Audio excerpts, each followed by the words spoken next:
Imagine looking at the cover of a magazine from the year 1900.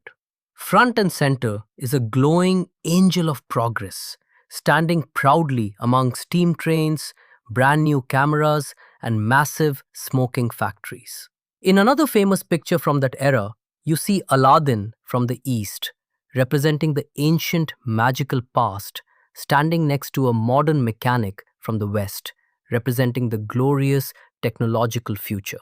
To the people of the early 20th century, machines were the ultimate magic. They believed that non stop technological advancement was the absolute peak of human development. But how did we actually get there? How did the world go from quiet farming villages to giant roaring factories? Welcome to our topic, the Age of Industrialization. When we think of the Industrial Revolution, we immediately picture giant brick factories filled with machines. But that completely ignores a massive hidden phase of history called Proto-Industrialization. Long before factories existed, international trade was booming. Wealthy merchants in Europe wanted to produce massive amounts of goods for the global market, but they had a huge problem. The towns and cities were completely controlled by powerful, strict urban associations, basically medieval monopolies.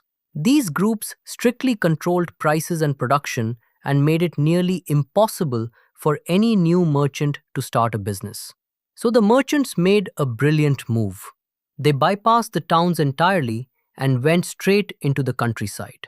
Out in the country, poor peasants and artisans were struggling to survive because their common farming lands were being fenced off and enclosed.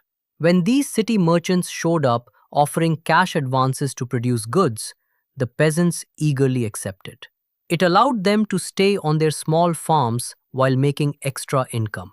Suddenly, a massive invisible assembly line was born. A merchant clothier would buy wool, pass it to spinners in one village, weavers in another, dyers in a third, and finally finish the product in London. It wasn't in a factory, but a single merchant was effectively managing hundreds of producers working on a massive global scale right from their own homes. But then, in the 1730s, the landscape of England began to change. By the late 18th century, production truly exploded, driven by one wonder crop, cotton. In just 27 years, Britain's raw cotton imports skyrocketed from 2.5 million pounds to a staggering 22 million pounds. This massive boom was sparked by a series of brilliant new inventions that made thread stronger and workers faster. The most important invention was Richard Arkwright's creation of the cotton mill. For the first time ever, instead of sending materials to dozens of scattered village homes, Arkwright brought all the workers, the spinning, and the weaving under one single roof.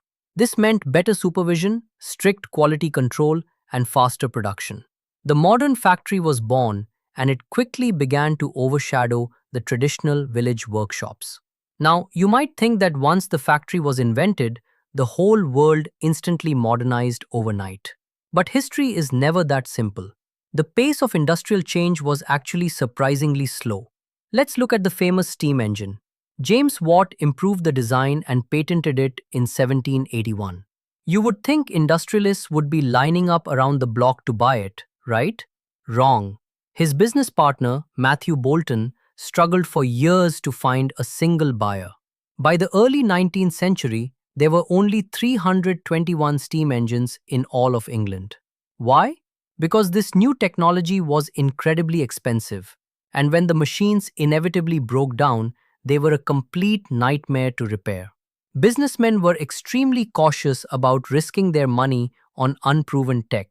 The early phase of the revolution was totally dominated by cotton. It wasn't until after the 1840s, when the massive railway expansion began, that iron and steel finally took over. By 1873, Britain was exporting double the amount of iron and steel compared to cotton. But here is the most shocking fact of all. Even by the late 19th century, fewer than 20% of workers actually worked in modern factories. The old world didn't just vanish. The vast majority of textiles were still being produced in small domestic workshops. Traditional sectors like pottery, glassmaking, tanning, and food processing didn't disappear. They just grew gradually through small, quiet innovations rather than massive steam powered machines. So, if you jumped into a time machine and visited the mid 19th century, the typical worker you would meet wouldn't be a tired factory worker pulling levers on a giant steam machine. They would be a traditional craftsperson working with their hands. The Industrial Revolution wasn't an overnight magical transformation. It was a messy, uneven, and surprisingly slow transition that completely changed human society, one spinning wheel and steam engine at a time.